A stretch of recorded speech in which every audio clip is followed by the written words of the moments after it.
Yo. Hey. Yay. What? You sound so enthusiastic. I'm enthusiastic. This is the first one, so this is the first time that we've sat down and podcasted. Yeah. And we're quite excited about it. And I think we probably need to introduce ourselves. Yeah, that's not a bad idea, actually. My name's Elias. Do you want to say a bit more about yourself? I am the human embodiment of ADHD. And he takes a sip of coffee. And I do. What? Who are you?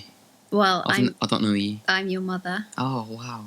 And I am also a coach. And because of my work around mindset and positive psychology, and because of your interest in positive psychology and your own mental health, we've been having some really great conversations. And this podcast came about because we thought these are good conversations for people to be hearing. Yes. Maybe. Possibly. Time will tell whether we get more than one person listen. That's not the right attitude. What was this podcast about again? Positive mindset? Yeah.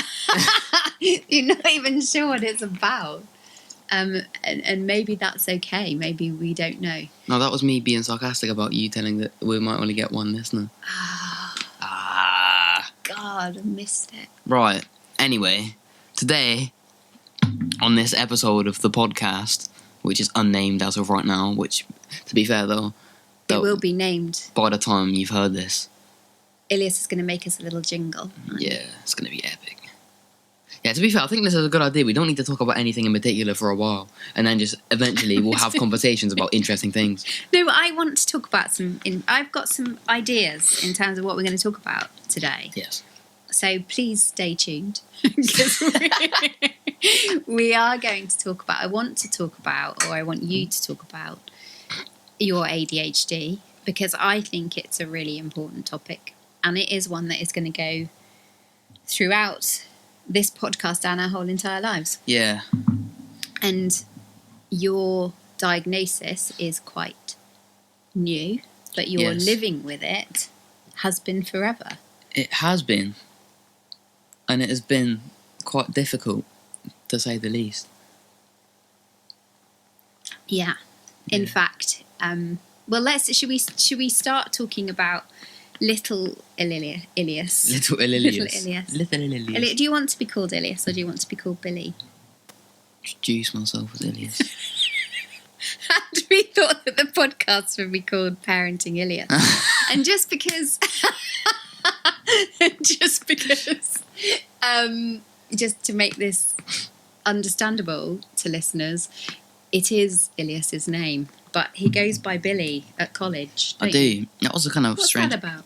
I don't really know. It's just kind of because people used to call me Billy when I was young. Yeah. And then I was like, nah, that's not my name. That's not my name. So I was like, call me Elias. So everyone started calling me Elias. And when college started, I don't think I wanted a different name. I think I just hated myself. I was like, nah, I want to be someone else. So I was just like, yo, I'm going to change my name to Billy again. And now loads of people know me as Billy, which is quite bizarre. Yeah, and I mean, let's not just leave that bomb that you just left there and I hated myself, because it's a really big part, isn't it, of why we talk so openly now about mental health.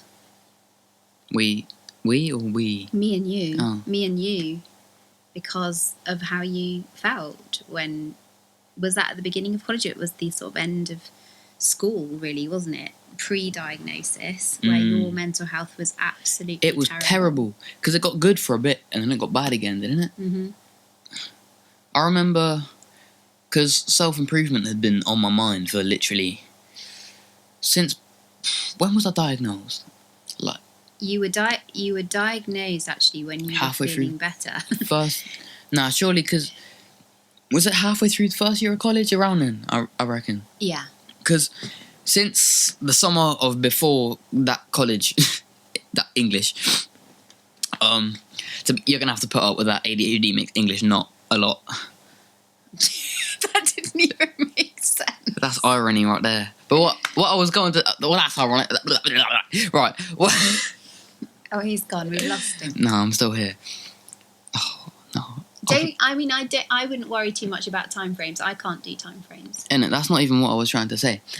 Self-improvement had been on my mind for at least 6 months. And I'd been trying to get onto it, but just for some reason I couldn't. And I was like, oh, why is this? Everyone else seems to be able to do it. I've been on it for 6 months and I just can't do it. When I got the meds, it was like, oh, it's like a big moment. And I was like, yo, I can actually just do, instead of just thinking about doing so much that I don't end up doing. Mm-hmm. That was a lot. That's just procrastination right there. And I've lost it. Oh, God. So we were talking about when your mental health took a dive, and I think there've been a few points, haven't there? And that having great conversations. Oh, it was like something visited us then. Yes. Occasionally, before I get a notification or before my phone rings, it'll go like. Do you know, in the olden days, that's how we used to know whether we were going to get a text, because the television would go. That's literally how it is. Yeah. When I had my little. I broke my Yes. phone playing basketball, so I used this. If you're not watching a video and just listening to this on a podcast, it's just like a little burner phone. That I used for a week, and it was quite a refreshing week, to be honest. Yeah. It was quite nice. I thought the week was going to last longer. Me too, but then Grandma gave me her phone, which I'm very grateful for. Very kind of her, isn't it? Yeah. But yeah. So I wonder why the old technology goes when it's about to send a text. It's bizarre. Anyway, I love this little phone. It's so sweet. It is amazing. Was it a bit of a problem writing text? It was a little bit. I just kind of told people, look, if you want to talk to me, call me. Yeah. Because I do not have time to text. So you literally have to press the A 3 times to get a C. You do. Yeah. It's clever, isn't it? Yes. That's how life used to be once, you know. Isn't it? See, but the thing is, though, ironically, that is why the reason everything was... Right. Go on. Everything was more difficult, in a sense. Like, say you're having to press A 3 times to get C. Yeah. That sounded like some mad algebra. But because of that, everything had much more value because it took more effort to obtain. Mm-hmm. Like, a text that could take, like, 10 seconds to write now would have taken, like, 3 minutes. Yeah. So, texting was a more, like, valuable thing. Getting a text from someone must have meant so much more.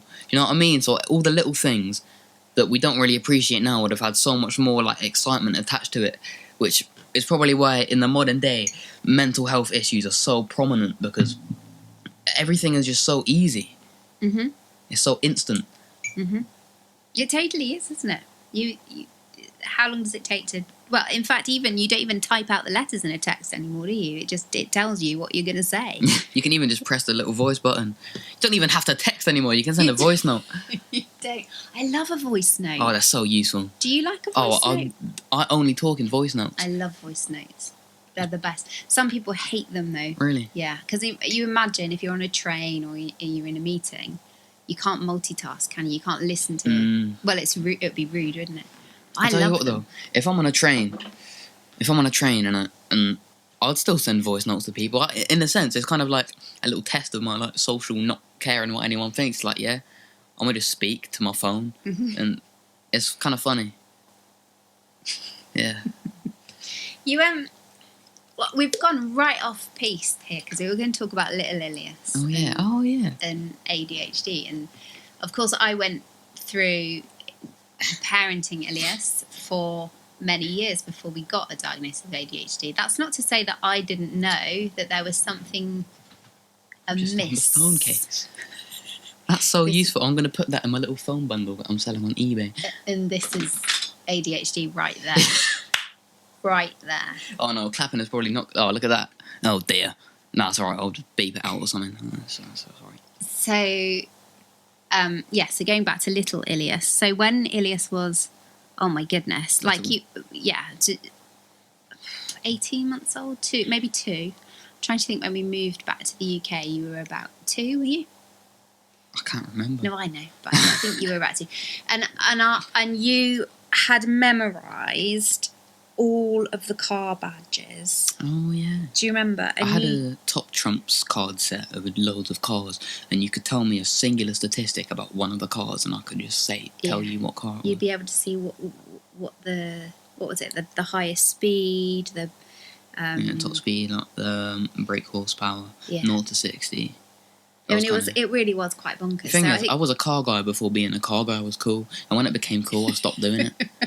I remember though, because the thing is about you at that age is like you loved cars so much that we'd be walking up and down the hill, and you'd be like, oh, you know, oh, give me some cars because I don't know.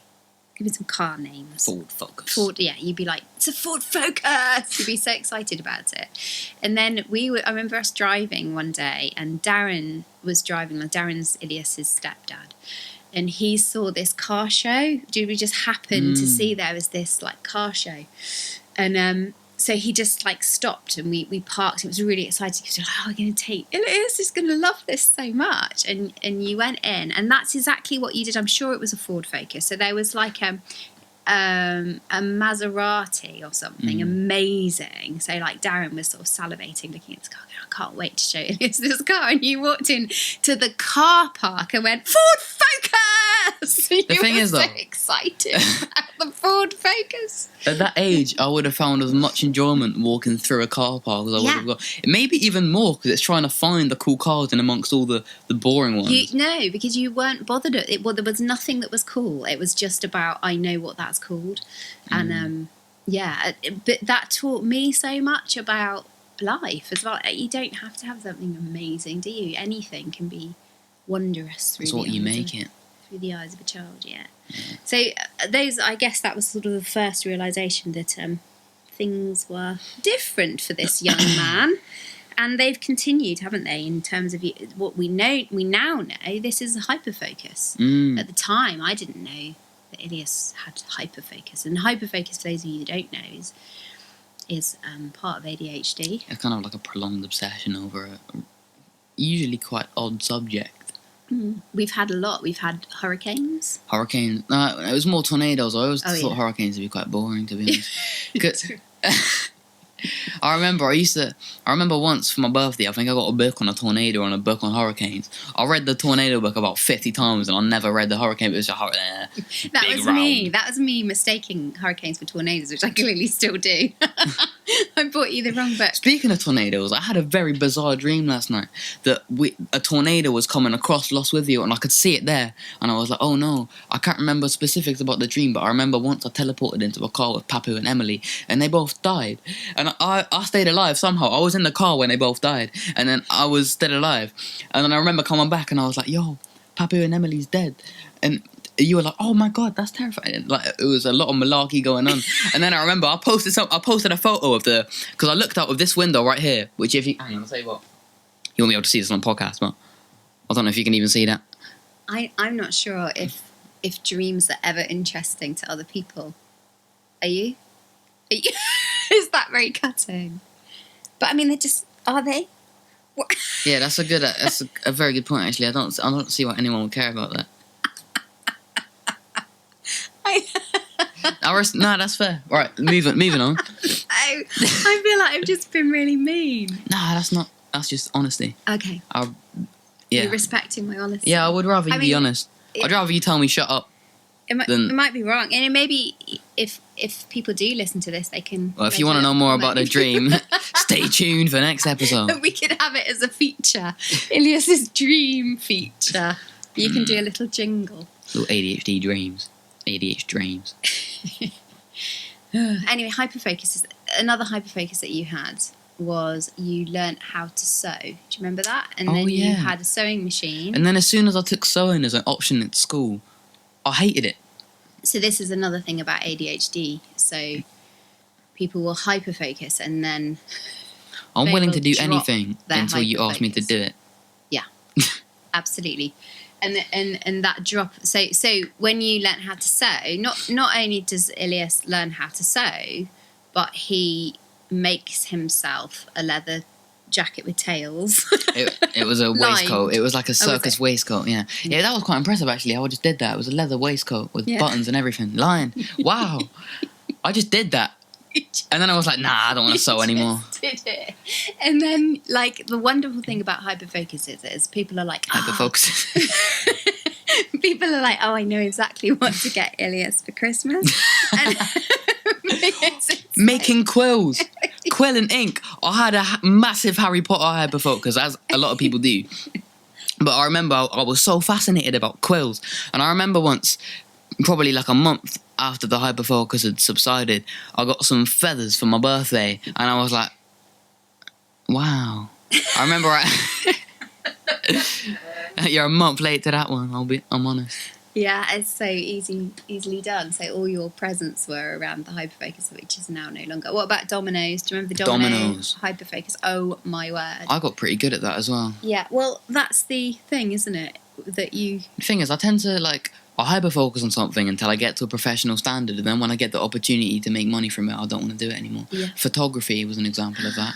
Absolutely amazing, your photography. And you just don't even pick up a camera anymore. I don't, but it comes in handy sometimes if I'm like, right, I need an album cover. There's a lot of grief that goes on when you let go of a hyperfocus for the other people around you. Yeah, because it's so phenomenal.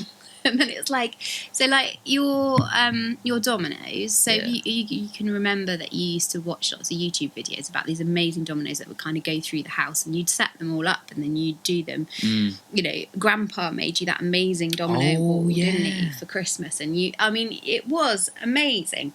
It's things that you do see that stuff on YouTube, but you don't see it in your own house. And it's like, wow, this is just phenomenal. And then 2 weeks later and it's gone. Nah, dominoes was a lot more. Well, no, I mean once the hyperfocus goes, 2 weeks on from when the hyperfocus has gone, it's like it never even happened, and you've just got boxes and boxes of dominoes all over the house, and you're thinking, God, well, we can't get rid of them because he's amazing at this, and yet have we got rid of them? No, you sold them to your sister. Do you not remember that? Oh my goodness! Business. That's just business. You sold them to your little sister. Oh my goodness. Can you remember any other hyperfocuses you've had? Origami, paper aeroplanes. Origami was pretty special. I mean, the things you used to make out of paper. Drawing. I remember I stopped drawing after I did probably the best drawing I've ever done. It was photorealistic. I didn't finish it, obviously. I've got... Sorry, but again, it feels like your photography and your art, you've got that skill forever, surely. Yeah, drawing, I'm still as good, I just don't do it. Yeah.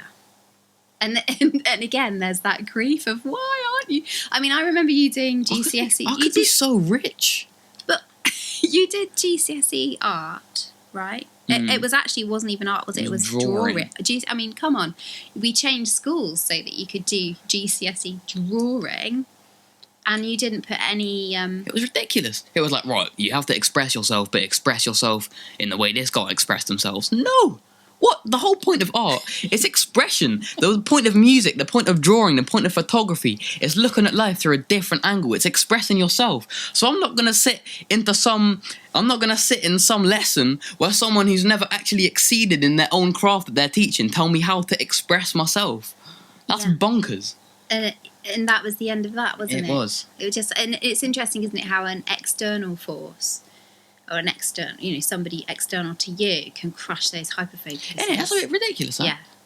And it's sad. I find it really sad. I'm still grieving a little bit around some of those hyperfocuses. I didn't realise until we've started talking about it. But yeah, I mean, there's so much that you are able to do and you don't do anymore. But the one thing... But if I need to do it, I could. Well, but if you needed to do it, you wouldn't. Or if someone asked you to do it, you wouldn't do it. But yes, if you need... So I get what you're saying. If you needed to create an album cover and you wanted it to be a pencil drawing, you would do it. Any other hyperfocuses you can think of, or are we... Oh, there's got to be some. I mean, there were... I remember when we did your ADHD assessment, there were... I mean, it was quite funny to read. Self-improvement is a hyperfocus. Wow. But the thing is, it's kind of... I feel like one of the reasons music I've been hyper-focusing on my whole life, and the reason I haven't stopped yet, not yet, the reason I haven't stopped at all, is because it's an expression of self, and it's an expression of me, and me is always changing. So there's always new ways to express me. It's just kind of like an infinite thing. Do you not think art could do that too, though, and your photography? Yeah, why is music stuck? Yeah. I don't know, but I'm just really grateful that it has, and it has been since you picked up a guitar. This is the How old were you when you picked up? You had it for Christmas. 7. Oh, I remember I beatboxed when I started beatboxing when I was 3. When I was 4. That was for Hyperfocus, your beatboxing. Beatboxing.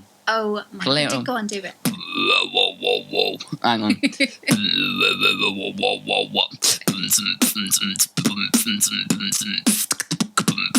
Yo, I can still do that. That's good to know. But I remember you doing.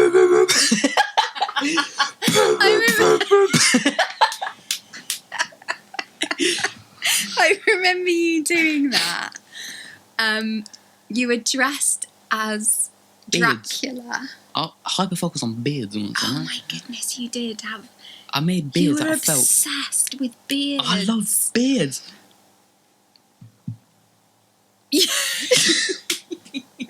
Yo, that's a TikTok clip right there. Because we've just gone on this fork, and I want to go down both of those What? Write it down. journeys. I haven't got a pen, and now I'm going to forget. Maybe we just getting a should we pen. just pick up beards, because I can't remember what it was that I said before beards. No, I've lost it. But your beard thing. My beard. Well, and we've got photographs of you with your beard. Oh, and yeah. you would sit. I remember Grandpa and Wendy coming down to stay, and you took them off to the shop specifically to buy materials to make a beard. Really? But you made beards out of literally everything that you could. Yeah, poo bag beards, felt beards, paper beards, Wool beards. wool beards. Yeah. Wow. What was that about? You just couldn't wait to have a beard. I think it was Scroobius Pip. You know the rapper. Oh yes, this I was was all like, oh. around the same time as the beatboxing. This is what we were talking about. See, all of my. Because you saw him live, didn't you? We went to a festival, Oh yeah. and you were. I just looked up to him and he was like, he's got a cool beard and he Yeah. wears cool suits. So Suits. clearly, you needed a beard and a suit. I did. And I remember once I was walking around with Grandpa shopping in my beard and suit. And I was like, what? Why is everyone looking at me funny? These people are looking at me, but I'm not doing anything wrong. You were such a peculiar boy. Which, in fairness, I wasn't. I was a peculiar boy. I wasn't doing anything wrong walking around in a beard and a suit. I'll have you know. So, and this was, what were you? The what? 9 years old? Yeah, probably. We've jumped around because we're bound to because of the brains that we have, but we You were... probably have ADHD as well. Well, this is a possibility, isn't it? I think when you got diagnosed, so many people said to me that I made sense, and myself included in that, in terms of, okay, I'm not going to feel so bad anymore about the fact that I don't retain much in my brain, and I'm different in a glorious way. So I'm just going to settle into that. But I know, and do you go for a diagnosis? This is really interesting as a parent. You know, you read about ADHD and you hear that it is genetic, and then when your daughter goes through the process, you think, oh my goodness, I can relate to so much of this. I mean, the conversations we have are ridiculous sometimes, aren't we? This is quite a ridiculous conversation. I suspect that this podcast is crazy because we've probably picked up about 7 different things and then we've dropped them, and the poor listeners going, but I wanted to hear more about that. We've probably started about 7 different conversations and then finished none of them. I liken it to planes going around in the sky. So this is remember Mike Stead. Oh, yes. Marvellous man, who's one of the TAs at our local school. And he always said to me, it's like, you know, when you have a conversation and you have to park it because something more exciting comes in. So the plane is going around. It's a bit like, what's it called? Not Mission Control. What are those people that bring down planes called? Oh my God, you're looking at me so blankly. Air traffic control people. They sit in a big tower. Do you know what I'm talking about? I have no clue. At airports, they have air traffic control. So they have this big tower and they have people in there who their job is to bring down the planes so that they don't crash into each other. And they do that by getting them to circle. So they'll say like number 2 I don't know what they say. And then the planes circle around, and then they say, right, come in for landing, and they land one. So it's a bit like when you're having a conversation, something more exciting comes in, so you get that conversation just to circle up there while you bring in this conversation. Does none of that make sense to you? I don't even know what we're talking about anymore. We were talking about you playing guitar when you were 7. Oh, weren't we talking about tornadoes? We were talking about why music has stayed. Is this really weird? Do you think this is a really weird podcast? It is so weird, but I feel like that's kind of why it's good. Okay. I feel like it's just going to be like, oh, listen to these people thinking they're talking about really cool stuff, and then realistically they're just making a fool of themselves and posting it on the social media. Oh, let's talk a little bit about mental health, because it's such... but it's such a big thing, isn't it? So anyone who's living with ADHD all their life is going to have problems with anxiety and depression, no doubt about it. Yes. So, and the longer you go undiagnosed, the longer the worse they get. Because all that time that people are saying, he's so good at this thing, but he won't put the effort in. That was all of school. Yeah, whole of your school career. Was every single parents' evening, I was told, he's just not trying. I know that he's much, much cleverer than this, and he's just not trying. He's not doing the work, which you never did. Doing homework was probably the most awful thing in the world. And I think, and I read this from other parents who are parenting people with ADHD, is that if you feel like you're pulling teeth, because sitting you at a desk, for one thing, is hard enough. But sitting you down and getting you to do something you don't want to do. It was so pointless. Little tangent, yeah? The education system is ridiculous. All the education system is good for is staying in the education system. Okay. Which, like, I dislike education. It works for some people and it doesn't for others. That's more for sure. time those others. It doesn't for most. Is that fair? I don't know. But things have really changed, haven't they, since the diagnosis? And you know, you are getting a lot more help in terms of being able to do your assignments verbally. That's been amazing, hasn't it? Oh yeah. Yeah, being able to actually talk what you wanted to write and finding out that you actually do know an awful lot. I do know quite a bit. I think we're going to stop this podcast here because I'll tell you why. Because you're zoning out completely. I'm zoning out. I've lost you. I feel like that's how I know when to end the podcast. The podcast. The podcast. Right. So should we end it? Yeah. Officially? All right. Yeah. All right. Oh, like you've just totally got bored now. Nah. So, do you want to say goodbye? Well, we did say half an hour. Yeah. Well, I think this is good. It's quite a good. Because otherwise it's just going to be me talking because you've completely zoned out. You're looking out the window, you're like, I'm done. Which is very ADHD. But now you've made that me, that is me now. Oh my god. Okay, what can I make you then? Coffee. Goodbye. Right. And thank you very much for listening. I hope that wasn't too bonkers. Thank you very much for listening.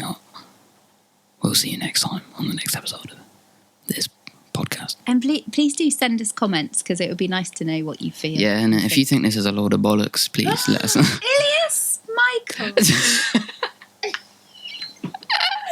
Okay, goodbye.